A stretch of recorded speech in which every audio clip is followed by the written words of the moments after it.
Aujourd'hui, je vais vous parler de l'audit EAT. En gros, comprendre ce qui déconne, dans votre référencement et globalement, on va voir ça en plusieurs étapes. Alors première, je fais un petit rappel de base sur ce qu'est le EAT, parce que même en conf, des fois, je m'aperçois que c'est pas un truc qui est plus connu, mais vous allez voir finalement, vous allez en entendre parler.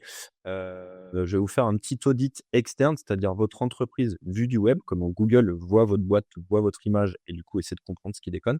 On va faire aussi un petit audit interne. Donc là, on va aller se balader sur le site et on va voir du coup, quelle est l'image qui ressort de votre site internet, quelle est l'image que vous renvoyez. Et puis après, je vous ai fait une petite sélection de bonnes pratiques, d'erreurs et puis, bah, questions-réponses. Là, pour le coup, on a dit qu'on va le faire peut-être un peu en live, donc n'hésitez pas si vous avez des questions tout au long du live. Voilà. Si vous êtes chaud, moi aussi, mon katana, il est derrière, mes slides sont prêtes, on est parti. On va partir sur l'EAT. Donc, j'ai mis remettre le dojo au milieu du village. L'EAT, c'est quoi? L'EAT, c'est en gros un espèce, ouais, on va recommencer par là, pardon, j'ai déjà sauté une slide, tu vois, ça commence bien là. Quand on parle de référencement, je pense que le truc le plus connu que vous avez, c'est les 3 piliers du référencement naturel. C'est ce qu'on nous rabâche depuis des années. On nous dit que le site, bah, techniquement, il faut qu'il soit bon.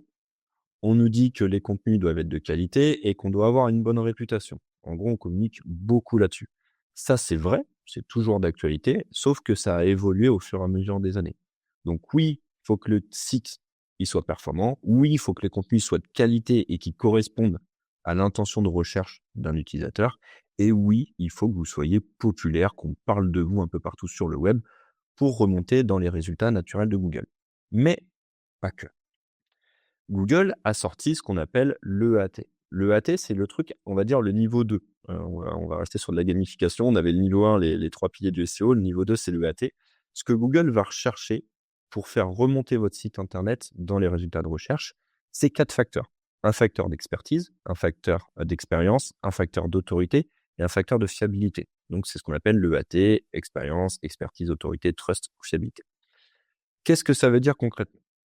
Côté expérience, ce que Google veut et ce que les internautes veulent au final, c'est est-ce que la personne qui parle, est-ce que la personne qui communique, qui crée un site internet, elle a de l'expérience dans son domaine?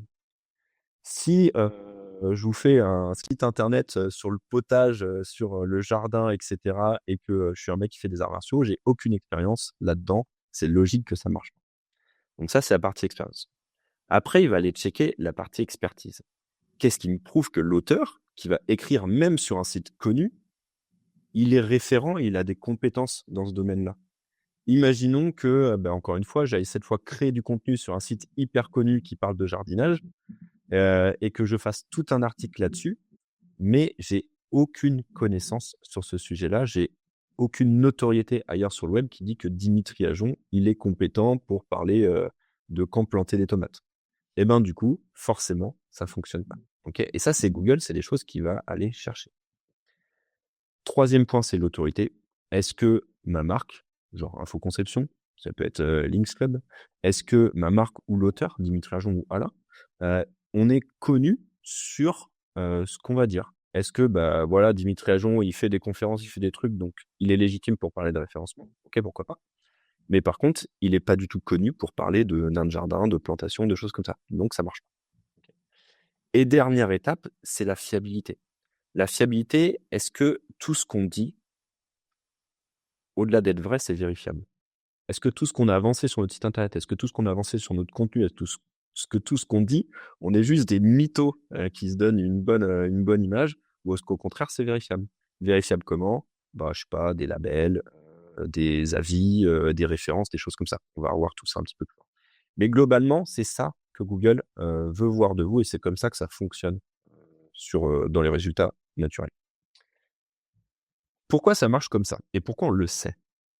En fait, il y a quelque temps, il y a eu l'affaire des guidelines là, des quality raters. C'est un document en gros, je vais la faire courte, mais qui a fuité, sur lequel en fait, c'était un document que Google envoyait à un panel de personnes pour leur dire: «Voilà comment vous devez noter des sites internet», pour savoir s'ils sont bons, s'ils méritent de ressortir ou pas. Ce truc-là a fuité, du coup, on a pu récupérer pas mal d'infos. Je vais aller assez rapidement. En gros, dites-vous que vos pages, elles peuvent être, calées sur 5 niveaux de contenu.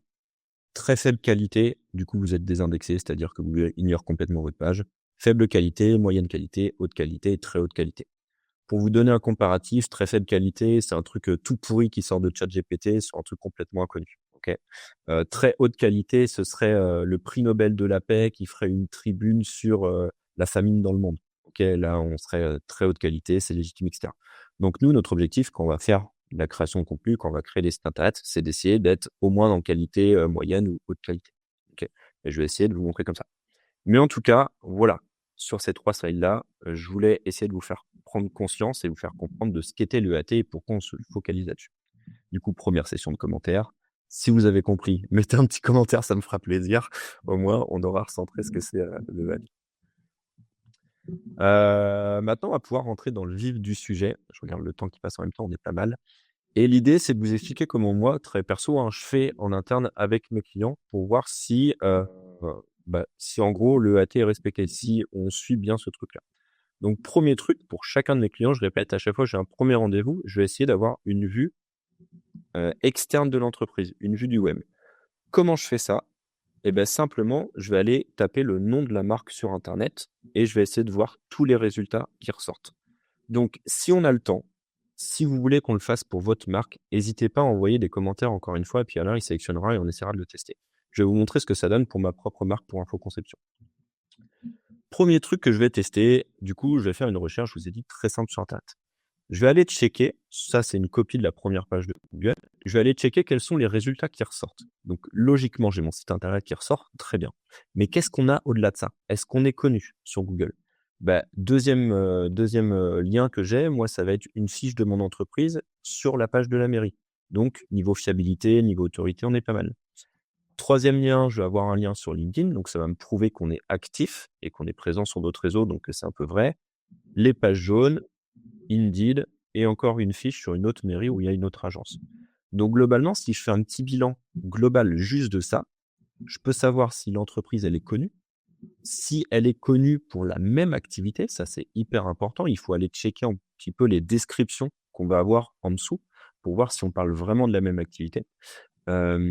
Et on va voir si les sites, c'est des sites qui sont en gros par défaut, que tout le monde peut avoir, genre Paper, société.com, page jaune, tu vois? Ou est-ce qu'on peut avoir des sites où vraiment il y a des liens, enfin des sujets, des trucs qui sont plus personnalisés, comme une fiche entreprise sur un site de mairie, comme, je sais pas, un article de presse dans un média, des choses comme ça.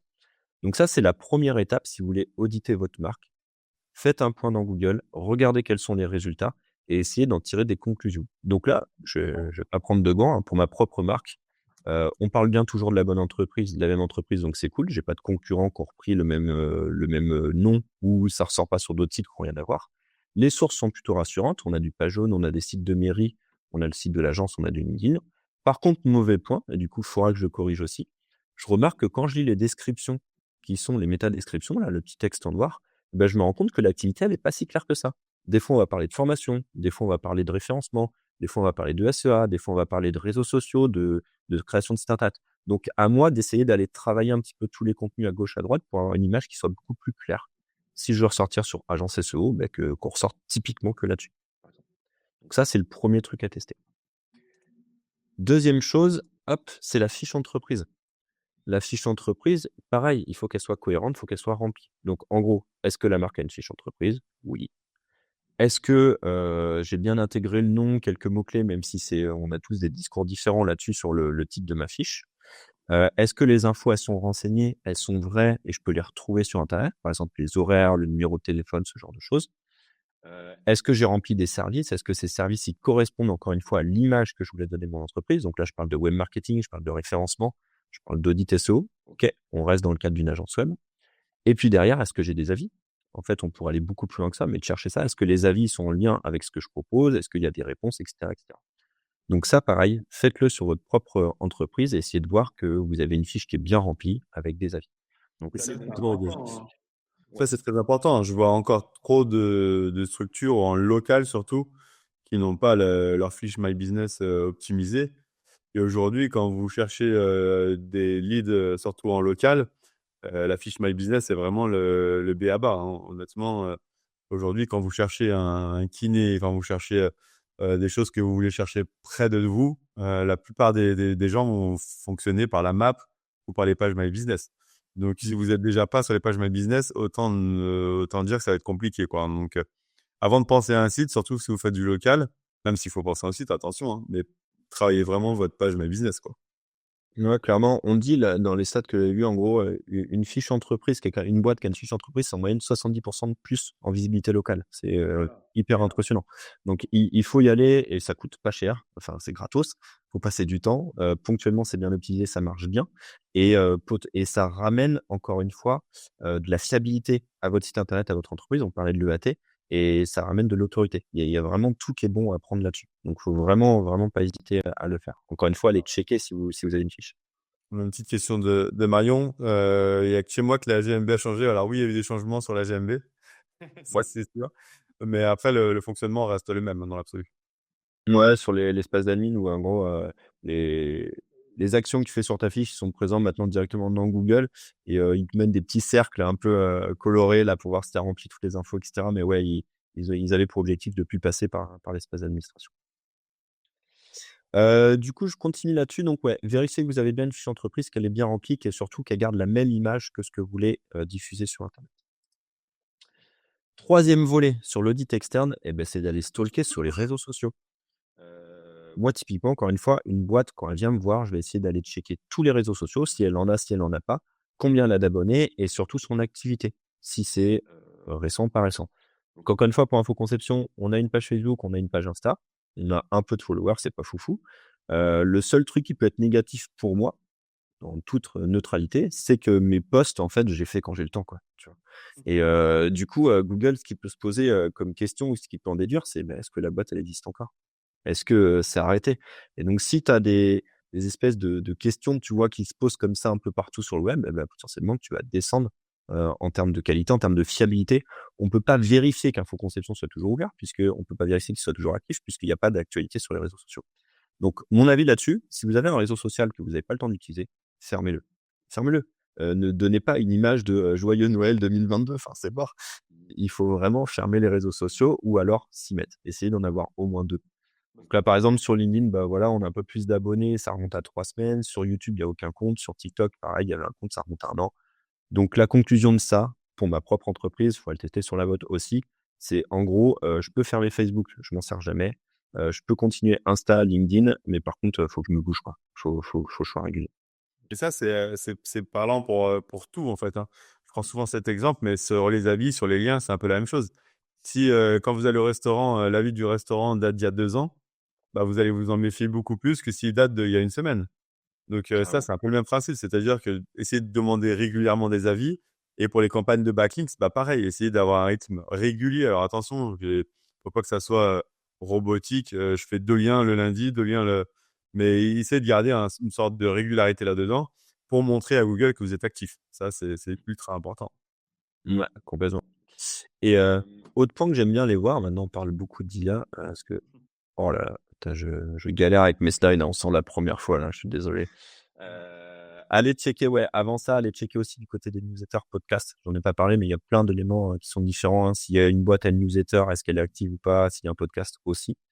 Et ce que j'aime bien faire maintenant, moi, c'est me servir de l'IA parce que ça permet aussi de résumer, d'aller checker, d'un autre point de vue les sources sur internet, que ce soit, d'ailleurs c'est ChatGPT, j'ai mis Perplexity, bon c'est pas grave. Que ce soit sur ChatGPT ou Perplexity, moi j'aime bien, c'est mes 2 petits chouchous, mais faites un truc du genre: «Qu'est-ce que tu peux me dire sur Infoconception? Qu'est-ce que tu peux me dire sur, Linkslume, sur ta marque?» et cetera.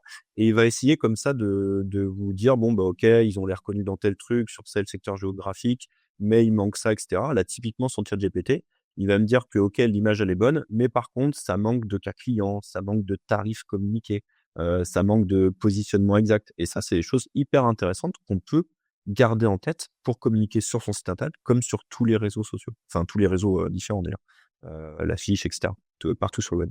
Donc ça, hyper intéressant à faire, de notre côté. Et du coup, là, c'est côté Perplexity, c'est la même chose.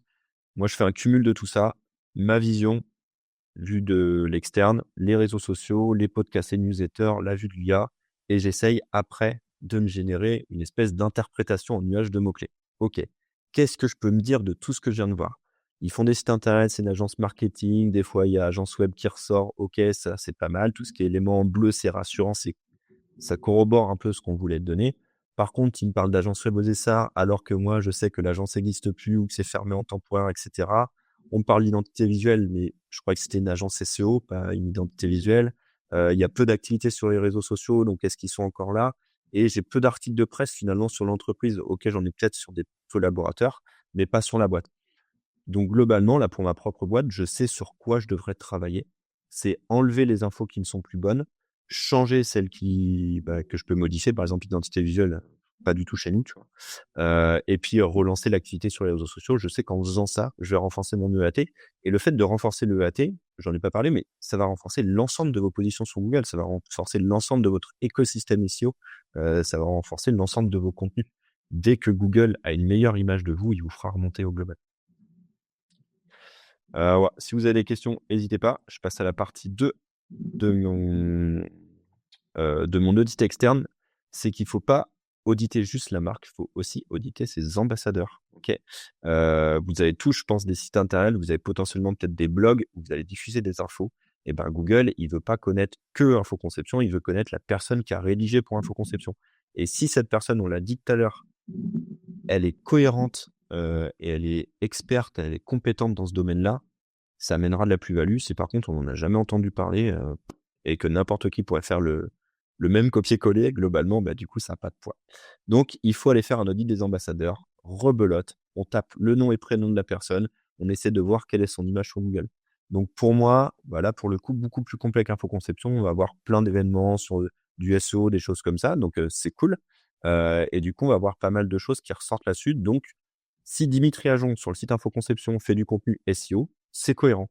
L'image de Dimitri Ajon, c'était du contenu SEO, donc ça va. Autre point, là, par exemple, typiquement, je me suis aperçu qu'il y a des gens qui font de la sponsor, donc du SEA sur mon propre nom et prénom. Donc, au-delà de l'ego, c'est cool, ça veut dire qu'il y a des choses à faire. Mais au final, je me rends compte qu'il y a un résultat qui est déconnant de ce que je peux avoir. Article de presse, c'est pareil, là, quand vous êtes sur le côté ambassadeur, je l'ai pas mis pour la marque, mais on pourrait aller, naviguer dans les onglets de Google, dans la recherche, pour voir sur le côté article de presse ce qui se dit de vous. Là, typiquement, on peut voir que sur mon nom et prénom, il y a des articles de presse.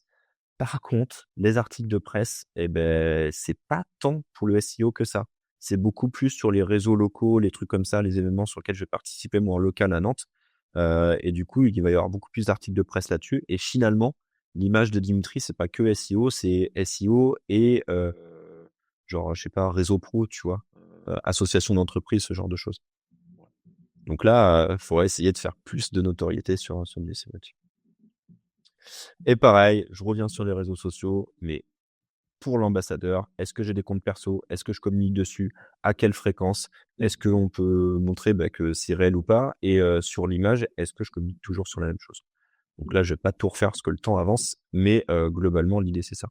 Et ça, il va falloir le faire pour les newsletters, pour les podcasts. Encore une fois, pour ChatGPT et Perplexity, c'est de voir l'image que vous avez en tant qu'ambassadeur pour vous refaire, encore une fois, un nuage d'interprétation. Donc là, quand on parle de Dimitri Ajon, l'image sur Internet, c'est développeur, conférencier, interview, bonne répute, tant mieux. Les classements favicon, ce genre de trucs, tu vois, qui ramènent aussi de la notoriété. Par contre, on va dire président club d'entreprise, newsletter inactive, pas trop de vidéos sur ses propres réseaux et on parle d'arts martiaux. Est-ce que c'est cohérent, tu vois? Donc voilà, ça, on a un truc, tu vois, on sait pas trop. Voilà. Et ça, dernier point sur l'audit externe, c'est à refaire sur l'ensemble de vos collabs. Là, je l'ai fait que pour une personne, mais si vous êtes plusieurs à communiquer sur les réseaux, tu vois, par exemple, sur Links Club, je sais que vous êtes beaucoup à communiquer. Typiquement, il faut aller faire le check, la vue de chacun des ambassadeurs et de voir ce que ça donne derrière. Je sais pas si c'est clair pour tout le monde ou pas. Je vais avancer sur la suite. Je sais pas si Ouais, si elle a bien sûr, hein, j'ai des pouces, j'ai des bonnes c'est clair, le meilleur dev de l'EAT et tout ça, non, c'est, bon. pour le moment, je pense que c'est ultra, ultra précis, ultra clair ce que tu fais. Après, j'ai peur qu'il y en a qui osent pas mettre leur site, peut-être qu'ils préfèrent pas envoyer en privé, peut-être. Ouais, pas de souci. Et puis, de toute façon, niveau temps, je pense que finalement, on va être pas mal. Donc, n'hésitez pas à poser des questions. Et pareil, on l'a pas précisé tout à l'heure. Alors, je sais pas si vous venez de mes réseaux, genre LinkedIn, YouTube ou un truc comme ça, et que nous, potentiellement, les commentaires, je sais pas si on les voit. N'hésitez pas à passer par le lien Links Garden aussi pour que ça remonte chez toi, là, les commentaires. Ouais. D'accord. Voilà, sur la chaîne YouTube de Links Club, n'hésitez pas à venir là, sur celle-là pour que je sois sûr de voir les questions si jamais. OK. Du coup, on va aller un peu plus loin. Maintenant, je vais vous faire un petit audit interne. Du coup, c'est votre vue, donc la vue de Google, mais via votre site web. Donc, je vais vous faire un truc très simple. Si vous avez le choix entre ces 2 ninjas, Alors attends, lequel vous allez choisir? Ouais, on a une question sur les réseaux sociaux justement avant que tu passes là-dessus. ah Instagram, on privilégie un compte entreprise et un compte perso, comme pour LinkedIn, je suppose, où toi, t'as un peu répondu, tu vas me dire. Bon, parce que toi, ouais. t'as ton nom, il n'y a pas ton entreprise dans l'absolu, mais Ouais, c'est ça. Moi, je suis beaucoup plus, friand du concept où c'est, les ambassadeurs de ta marque qui communiquent en perso et le compte de la marque qui regroupe les infos, tu vois? Typiquement, bah, voilà, tu as un cas client, un machin, là, j'en ai fait un, par exemple, ce matin sur LinkedIn. Bah, du coup, je vais reprendre Info Conception qui va récupérer le cas client ou ça, ce genre de choses, ça permet de centraliser et de montrer que l'entreprise, elle vit. Si on peut faire donc clairement, faut faire les 2. Une page, une entreprise qui n'a pas de compte pro, ça paraît un peu déconnant, tu vois? Ça fait pas très sérieux ou pas très, je sais pas dire, cohérent, tu vois? Ouais, ça sérieux, on va dire ça. Donc du coup, essayer d'avoir les 2. Après, je sais que ça prend du temps, c'est pour ça, moi, je préfère récupérer les infos des ambassadeurs et les regrouper sur la page pro. Bah, quand tu es tout seul, d'ailleurs on enchaîne, quand tu es tout seul, si tu es tout seul, en vrai, ta marque, c'est toi, quoi. Pour le coup, au début, là, Marion, je pense que les gens, ils vont taper, Marion plus le nom de famille et cetera. Donc, moi, aujourd'hui, je serais solo, je communiquerai tout sur Dimitri Ajon et il y aura quasiment rien sur Info-Conception. Vraiment tout là-dessus. ça. Par rapport à Pierre, alors, on ne dit pas d'être sur tous les réseaux sociaux. On dit Ouais. d'être sur les réseaux sociaux si vous êtes actif. C'est plus ça ce que Dimitri voulait dire.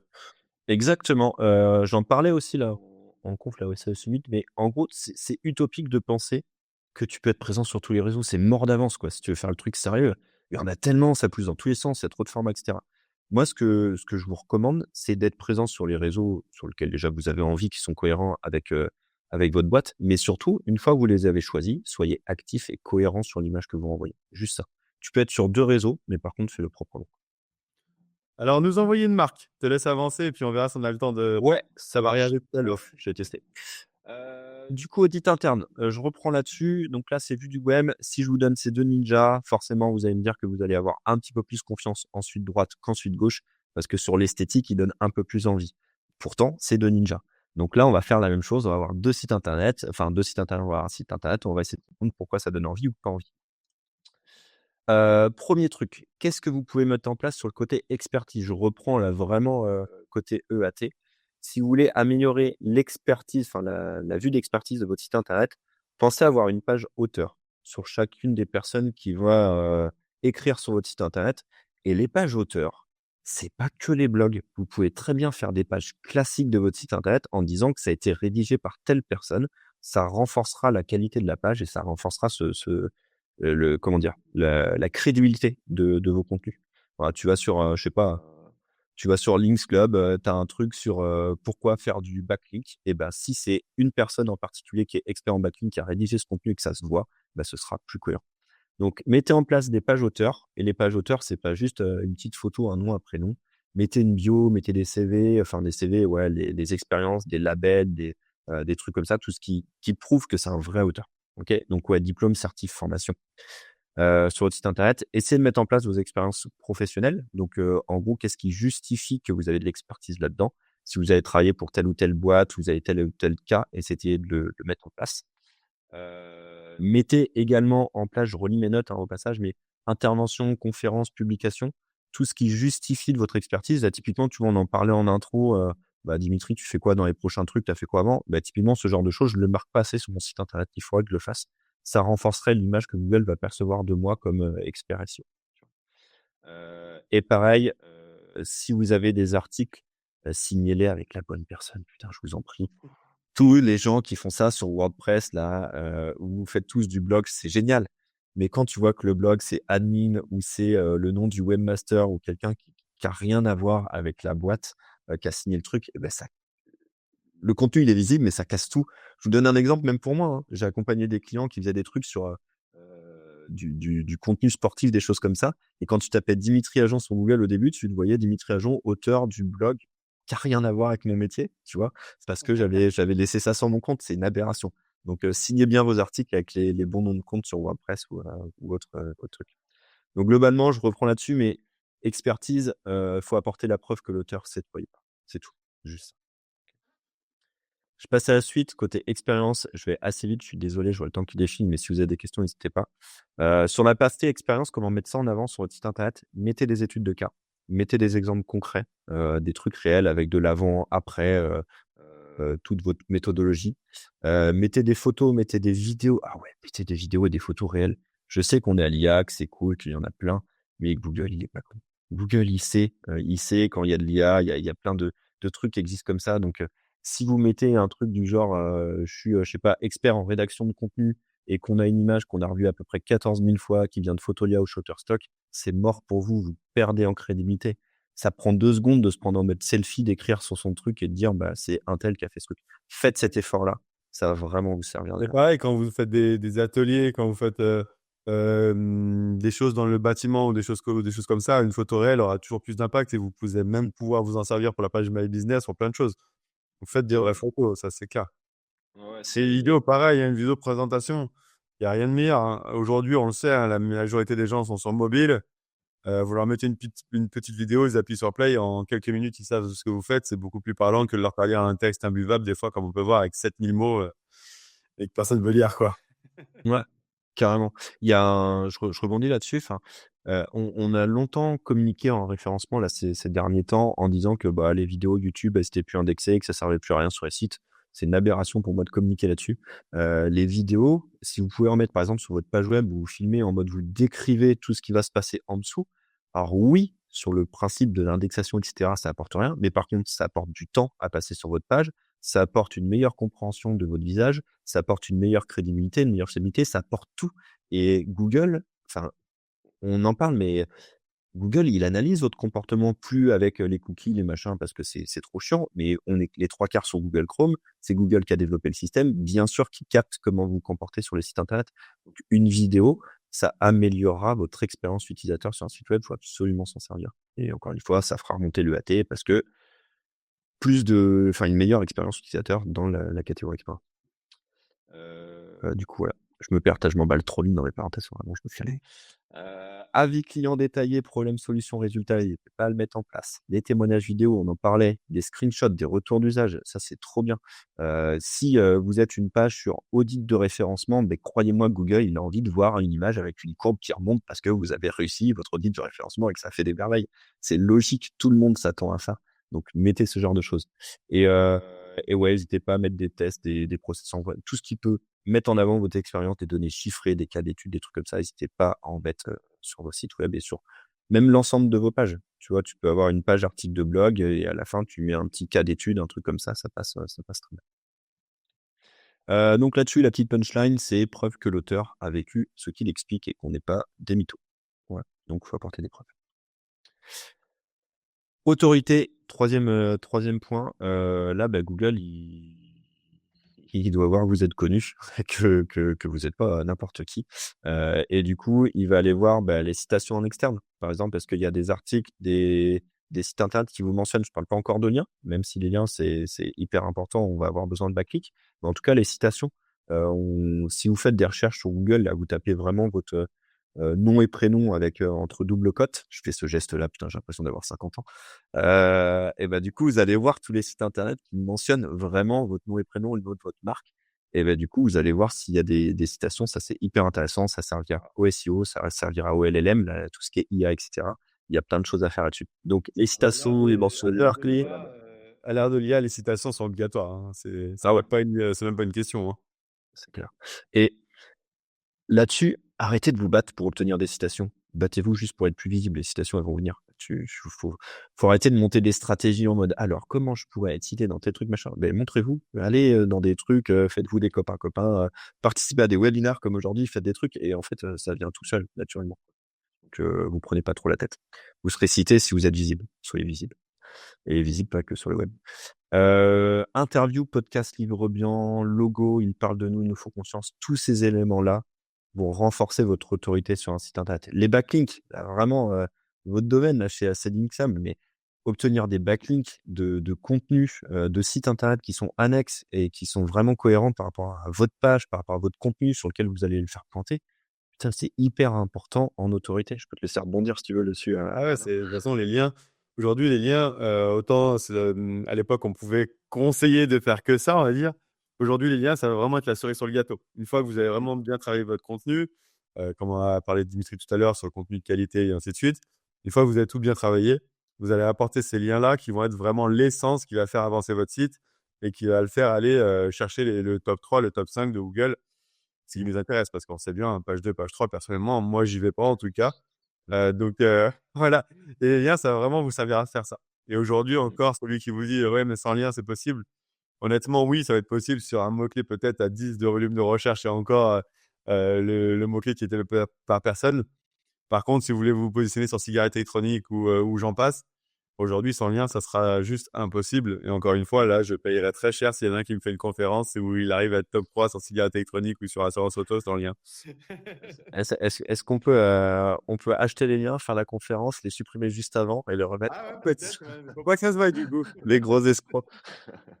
Non, mais ouais, les liens, c'est hyper important. Donc, il faut en avoir, il faut en obtenir, il faut en acheter, passer par des plateformes, passer par tout ce que vous voulez, mais obtenir des liens, ça renforcera l'autorité. C'est hyper, hyper important. On a parlé, tu sais, tout à l'heure de Camille et Nelly, justement. Tu vois, le fait que, bah, typiquement, enfin, si vous les connaissez, Camille Dufausset et Nelly Kans, elles bossent beaucoup ensemble. Elles ont même lancé des trucs comme NextGen. Et ben, du coup, le fait de mettre en avant des collabs, des affiliations, etc., pareil, ça va renforcer l'autorité. Si demain je fais un article, sur mon site internet en disant: «Bah, j'ai fait un webinar, pour Links Club», ça va renforcer mon autorité sur le sujet. OK. Et un truc aussi, alors je suis ancien développeur, du coup j'ai des petits trucs un peu techniques comme ça, mais dites-vous que l'ancienneté de votre nom de domaine, va jouer sur l'autorité qu'on peut avoir de vous. Si on parle souvent de rachat, tu sais, de nom de domaine, de ce genre de choses, après il faut voir ce qu'on en fait derrière et cetera. Mais l'ancienneté de votre nom de domaine va, être facteur d'autorité pour Google également. Donc bref, l'autorité, Tiens, regarde, on a une faut de la question. preuve. Ouais. Devenir de ton LinkedIn en plus, je suppose. Ah, LinkedIn Le plus plus, avantage de mon OK. site, plus lien en bas des sites que je crée contre des backlinks. Alors, la mention, OK. Le fait d'écrire ton nom quelque part, dans le footer d'un site, par exemple, si tu une agence web, on le fait souvent, site créé par machin, bah oui, c'est une citation. Oui, on voit ton lien, on voit ton nom, donc tu es cité. OK. Après le fait de le mettre en bas et d'avoir un peu toujours le même modèle, qu'on a tous dans ce milieu-là, bah là, du coup, Google l'a un peu capté et ça apporte, un peu moins de crédibilité à ton lien. C'est comme, tu sais, les pages partenaires où tu as le logo de tout le monde, bah finalement, c'est pas très cohérent. Donc sur ce genre de format, tu vois, il vaut mieux avoir une page, si c'est jouable, qui te soit dédiée sur le site internet où on va dire, bah, voilà, tu vois, ça peut être une mention légale où on parle de trucs, mais une page vraiment partenaire dédiée sur ce que tu as fait. Typiquement une actu, lancement de notre nouveau site internet par l'entreprise machin, super content, ce genre de lien fonctionnera beaucoup mieux. Les liens en bas de page, ça compte. Oui, c'est du backlink, mais c'est du backlink, qui te rapporte 1 quoi, c'est que dalle. C'est ça, un lien hypertexte aura toujours plus d'importance et c'est vraiment la base. Un lien hypertexte dans un article, là, comme disait Dimitri, hein, tout bonnement, ce site a été créé par telle personne dans le cadre d'une refonte de site, peu importe, hein, vous mettez n'importe quoi et au moins vous avez un lien hypertexte et là, ça sera beaucoup plus pertinent. Et en plus de ça, je rebondis sur autre chose parce que ça, j'avais encore eu la question et malheureusement, ça a quasiment aucune utilité, voire zéro utilité. Quand vous avez ce lien-là en footer, si vous avez un site qui a 5000 pages, donc du coup, vous allez avoir 5000 fois le lien, mais ça sert à rien. Parce que ce qui compte, c'est juste le site principal sur lequel vous avez le lien. Mais c'est pas comme si vous aviez 5000 liens. En vrai, vous avez un seul vrai lien qui est reproduit 5000 fois. Donc ça, pareil, il n'y a pas d'utilité à faire ça là-dessus. Donc après, vous faites en footer, faites-le, hein. De toute façon, tout le monde le fait, comme dit Dimitri, il n'y a pas de souci là-dessus. Mais ça n'aura jamais la puissance d'un vrai lien texte, quoi. Et au-delà de la puissance du référencement et de ce que ça amène en référencement naturel, enfin, au final, les gens, ils sont contents du site, ils voient le lien, ils contactent l'agence, le job est fait. Enfin, on à la base, on fait ça pour avoir du business, donc Exactement. continuez de le faire ce truc-là, même si ça rapporte pas grand-chose dans SEO, ça peut vous rapporter en tout cas des clients et des prospects, donc ça, c'est bon.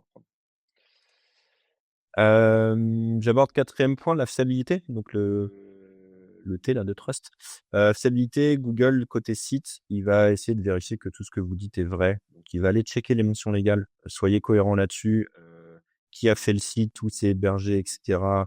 Tout ce qui est, CABIS, SIRET, tout ce qui peut être, prouvé, mettez-le là-dedans. Il va aller checker tout ce qui est politique de confidentialité, RGPD, tout ce qui est HTTPS, les systèmes de sécurité, bref, tout ce qui est fondamentalement prérequis pour un site internet, le laissez pas de côté. Prenez 5 minutes, prenez 10 minutes, prenez 1 heure pour bien travailler ce truc-là, et mettez-le bien propre parce que ça va renforcer le côté fiable. On va pouvoir prouver que ce que vous dites est vrai, que l'entreprise existe, tu vois? Vraiment, par exemple, sur le côté cabis. Donc, CGU, CGV, tout ça, on met bien ça au clair, les prix, les conditions. Les pages «Qui sommes-nous?» À propos, l'histoire de l'entreprise avec les valeurs, la vision, l'ambition, ce genre de choses, c'est hyper intéressant pour la fiabilité d'une boîte. De dire que, telle boîte a été créée il y a 10 ans par telle personne, puis rachetée par telle personne qu'on a recrutée. Et c'est des choses que Google va pouvoir retrouver sur internet et vérifier. Donc ça, c'est hyper, hyper intéressant à mettre en place. Les avis, on en a parlé. Avis Google, Trustpilot, avis vérifiés, tout ce que vous voulez, ce genre de choses, c'est hyper intéressant parce que ça permet de renforcer et de prouver que ce que vous avez dit, c'est vrai. Et pareil, si vous voulez avoir l'air fiable, mettez en avant votre téléphone, mettez en avant des fois des chats, le fait qu'on puisse, vous contacter et cetera. Ça renforcera le sérieux de votre boîte et ça renforcera le fait que c'est vrai, qu'il y a une vraie boîte derrière, qu'il y a des vrais gens. En tout cas, c'est l'image qu'on envoie et c'est ce qui est bon. Donc là, l'idée, c'est la preuve que votre marque, elle soit solide, fiable et sécurisée. OK, et je crois que j'avais un autre point là-dessus, ouais. Côté technique, sur la fiabilité, mettez en avant alors ça, c'est des petits trucs qui sont méconnus, du coup, je vous les partage. Mais mettez en avant les données de votre nom de domaine. Je sais pas si tu connaissais les sites où tu peux faire un WHOIS pour savoir qui se cache derrière un nom de domaine. Bah, généralement, tu as des données qui sont derrière. Qui est l'hébergeur, qui est l'entreprise de contact, l'adresse mail, l'adresse postale et cetera. Si, sur mon WHOIS d'infoconception, on me voit, Dimitri d'il y a 10 ans en auto-entreprise, qui était dans une autre commune, c'est complètement incohérent avec l'image d'aujourd'hui, alors que ça me prend 10 secondes d'aller sur OVH et de corriger ça, tu vois? Donc il faut, ça c'est des choses qu'on voit pas, que personne voit, mais c'est des choses que Google va garder, lui, il peut le voir. Tout ce qui est données structurées d'un site internet, données structurées, pour vous donner une image très rapide, c'est passer un coup de stabilo sur le code source de votre site internet. Quand vous avez une fiche produit, vous pouvez mettre, en avant le prix, les témoignages, des choses comme ça. Ça, voyez avec votre dev si vous n'avez pas les compétences, mais pour faire en sorte que les données structurées sur chacune de vos types de pages, elles soient mises en avant et que ce soit cohérent avec l'image qu'on veut renvoyer de l'entreprise aussi. Et dernier point sur le côté fiabilité, moi je revendique et je défends à fond ce truc-là. Google peut savoir, n'importe qui peut savoir pendant combien de temps vous allez renouveler votre nom de domaine. Il n'y a pas plus fiable que ce truc-là. Si tu renouvelles ton nom de domaine sur 10 ans, ça veut dire que toi-même, tu as confiance en l'avenir de ton site. Si tu le renouvelles sur 1 an, c'est que bon, on verra. C'est comme tout le monde. On va voir ce que ça donne. Mais si tu le renouvelles sur 10 ans, ben c'est une super image que tu renvoies à Google sur le fait que tu as confiance. Donc lui aussi, va t'accorder un peu de confiance là-dessus. Donc voilà, prochaine facture, les gars, on fait pas les rapias. On augmente le truc, on met sur 10 ans, 20 ans, mais on enquille et on aura une belle image pour Google sur le côté technique et fiabilité. Incroyable. Je sais pas s'il y a des Attends, questions donc là-dessus? question intéressante avant ça. En 2025, est-il toujours utile d'avoir un site où on peut se contenter d'un LinkedIn fourni? J'ai également des articles sur Google avec mon nom et prénom, merci. OK. Ça dépend ce que tu fais. Quand- en fait. Ouais, c'est ça. En gros, tu peux, en 2025, tu peux vivre de ton activité, d'avoir un profil LinkedIn, de renvoyer une page, Calendly et puis de facturer, tu vois? C'est jouable si tu es bon en communication. Dites-vous un truc quand même, c'est que, même si LinkedIn maintenant indexe et tu peux ressortir dans les résultats de recherche Google avec, des posts et des profils, dites-vous qu'à la base, les réseaux sociaux, c'est du court terme quand même, hein. Tu fais ton post, 2-3 jours, bim, il y a plus rien derrière et tu recommences et tu recommences. Par contre, quand tu fais un site internet, que tu fais des articles, que tu fais des contenus, bah, du coup, c'est toujours visible, c'est toujours là. Donc pour moi, il y a 2 choses, hein, Florence, sur ce truc-là.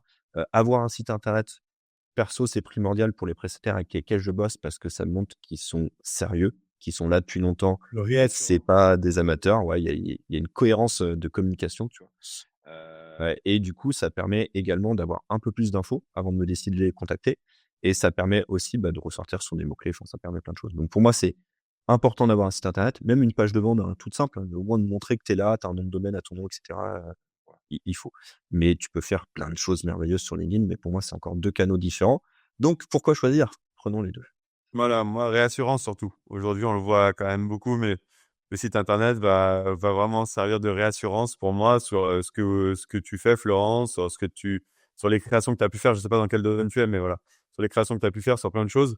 Ça permet de montrer aux prospects avec qui tu vas échanger et ça peut t'aider à conclure, même si, d'après ce que tu dis, tu arrives bien sur LinkedIn et bravo à toi. Mais le site pourrait t'apporter quand même un plus, hein. Mmh.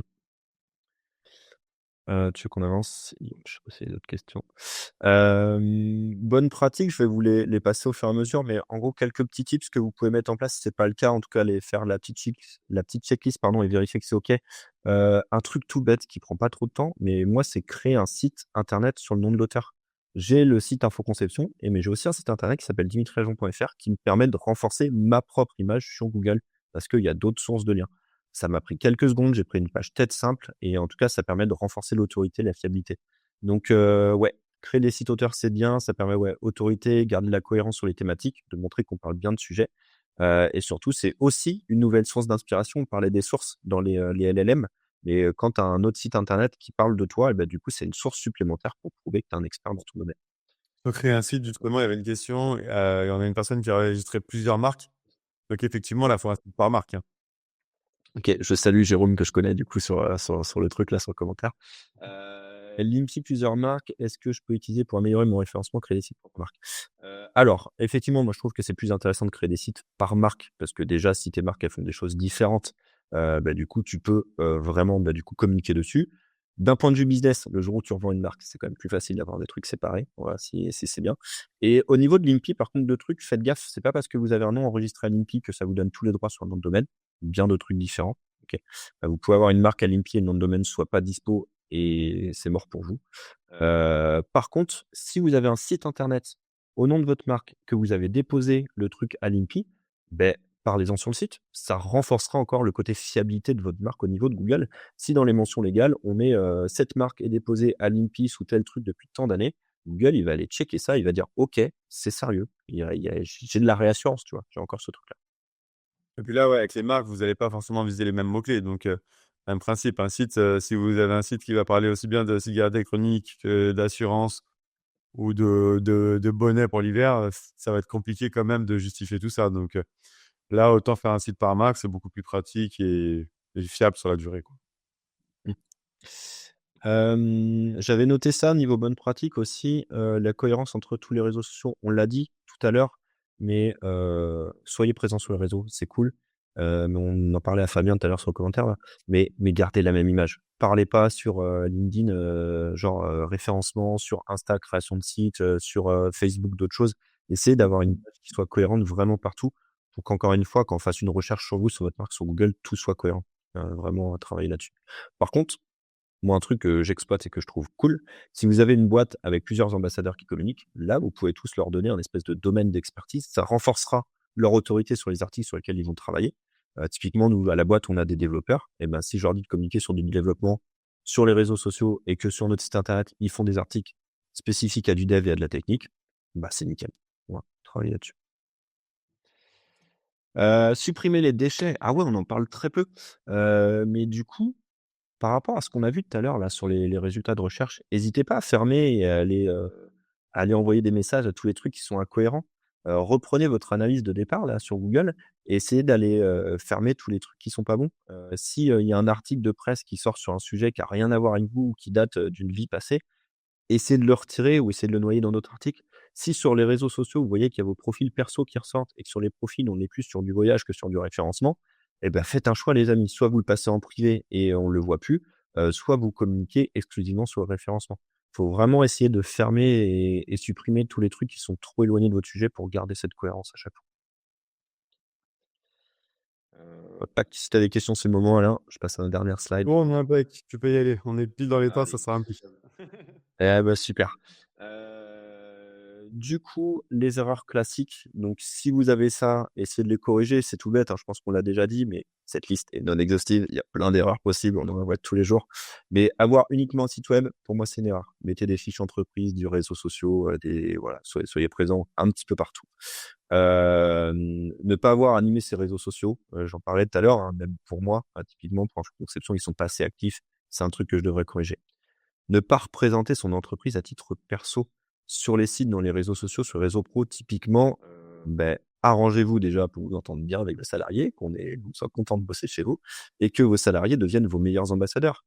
Mettez des goodies avec des suites en place, mettez une cohérence sur les bannières sur les réseaux sociaux, filez-leur des sacs à dos, donnez-leur des ordis avec votre logo dessus, je sais pas. Il y a pas que sur le web, tu vois? Mais ce truc-là, mettra de la cohérence avec vos équipes et ils deviendront tous ambassadeurs de votre marque et ça se ressentira fatalement sur internet derrière. Donc, faut vraiment pas hésiter. Donnez-leur des responsabilités sur de la rédaction de contenu sur vos sites internet, c'est des trucs, payez-les pour ça. Enfin, donnez-leur pas une mission supplémentaire en mode: «Allez, il faut que tu fasses un article par mois». Mais dites-leur: «Bah, écoute, nous, on a des petits trucs en jeu, on met des petites primes. Si tu arrives à nous faire un petit article bien technique sur ton sujet, ça renforcera notre site et je te fais un petit truc en plus». Enfin, moi, typiquement, ça me paraît complètement cohérent d'avoir ce genre de challenge, dans une boîte et ça renforcera aussi votre image de marque sur internet. Donc voilà, ne pas avoir de blog, ne pas avoir de page auteur, ne pas pousser à se montrer en interview, en podcast, en réseau pro. Typiquement, c'est des choses, voilà, c'est pour moi, c'est des erreurs assez classiques et l'erreur classique, du coup, je sais que c'est facile parce que c'est beaucoup plus compréhensible, les 3 piliers du SEO, mais dites-vous que ce truc-là, ça a évolué, il faut pas rester cantonné que là-dessus. Si vous le faites, c'est bien, c'est un bon démarrage et vous êtes au niveau 1.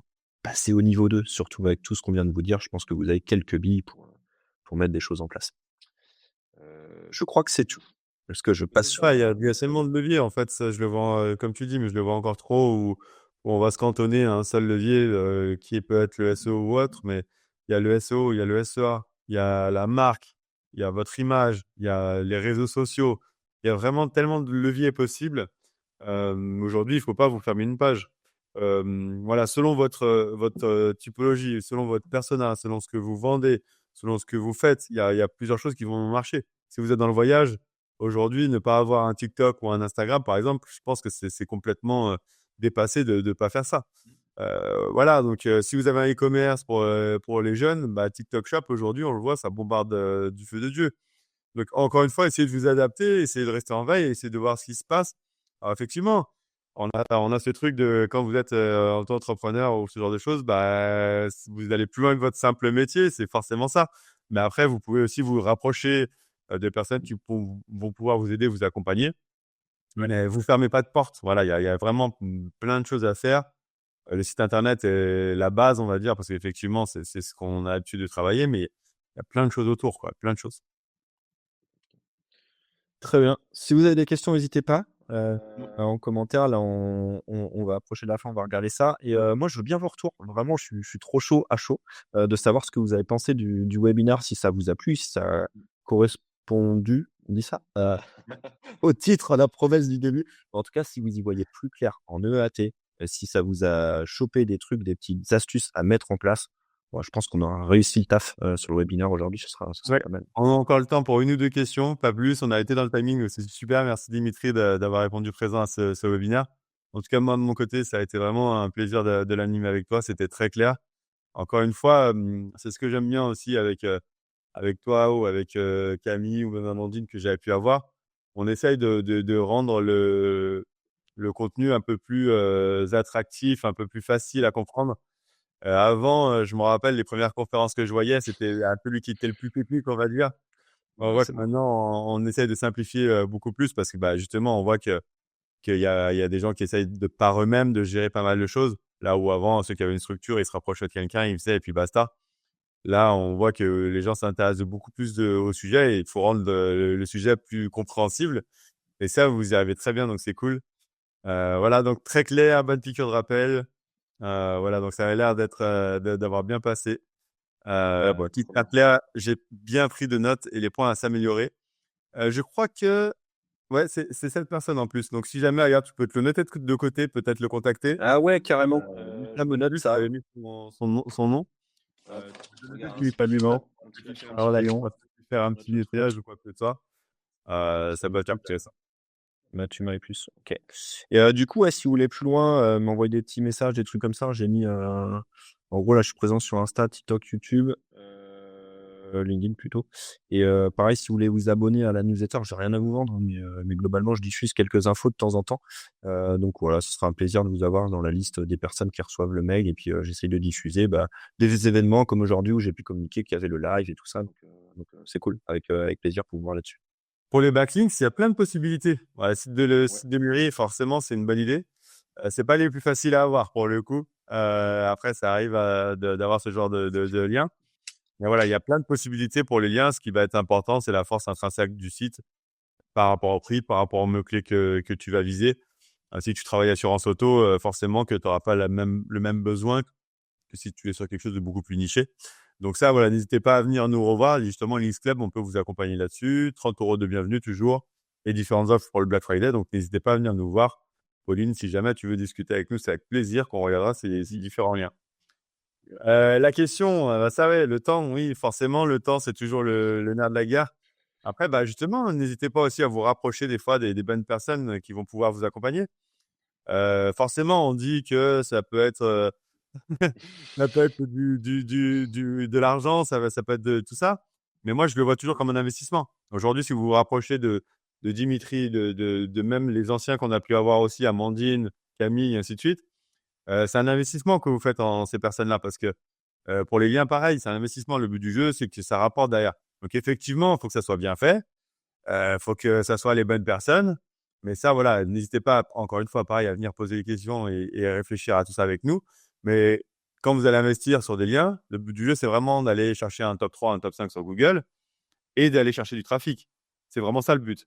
Donc, si demain vous êtes, si aujourd'hui vous êtes page 30, page 3 pardon, de Google, vous êtes 30e, il se passe rien, que demain je vous emmène top 5 qui est grâce au lien, grâce au travail on-site qui peut être fait par d'autres personnes et ainsi de suite, forcément que vous allez générer du lead, vous allez vendre plus sur votre e-commerce et ainsi de suite. Donc voilà, je sais que le temps des fois peut manquer. Rapprochez-vous des bonnes personnes qui peuvent vous accompagner pour ça. Ça sera un investissement, c'est clair et net, mais comme je le dis, c'est pas une dépense, c'est un investissement pour que ça soit important demain de gagner tout ça. J'ai une question sur les liens, mais peut-être tu veux y répondre, toi? Ah bah, je t'en prie, moi je vais te laisser l'expertise sur les backlinks, hein, j'ai déjà la réponse en tête, je pense qu'on doit avoir la même. Donc, Bah ouais, pour un e-commerce au mieux 10 backlinks quali ou 100 backlinks bof. Je, ma première réponse serait ça dépend. Ah bah, bienvenue en référencement, ça y est, allez. Mais par contre, ce que j'aime pas, c'est 100 backlinks bof. Ça, effectivement, le mot bof, moi je le raye tout de suite. Je préfère des backlinks de qualité. Mais tu peux très bien avoir 100 backlinks de qualité qui sont pas forcément très chers. C'est plus là où je mettrais la nuance. Tu peux très bien avoir 100 backlinks à 50 € qui seront très bons et 10 backlinks à 1000. Ça, voilà, faut, encore une fois, ça va dépendre de ton projet. Si tu es dans de l'assurance auto, je vais forcément te conseiller un peu de quantité. Parce que sur une thématique comme celle-ci, les Matmut, les Alliances et tout, ils mettent entre 100 et 200 liens par mois. Donc là, je vais forcément te conseiller un peu de quantité. Mais encore une fois, attention, quand je dis quantité, ça ne veut pas dire bof, bien évidemment. Donc, ça va dépendre de ta thématique, ça va dépendre de ton e-commerce, ça va dépendre de ta concurrence. Donc, Pierre, ce que je peux te conseiller, c'est de venir me voir pour échanger là-dessus et on pourra regarder là-dessus. J'ai donné une métaphore tout bête là pour répondre aussi à cette question. Imagine que tu compares entre 10 adultes et 100 enfants. Tout dépend de qui parle de toi, de ce que tu vends. Si tu vends des Pokémon, il vaut mieux que ce soit 100 gamins qui parlent de toi. Si tu vends des Thermomix, bah, vaut mieux que ce soit 10 adultes, tu vois. Mais ça dépend vraiment, ouais. Allez, ça va, ouais, ça dépend de votre thématique, ça dépend de plein de choses. Donc, n'hésitez pas à venir nous voir.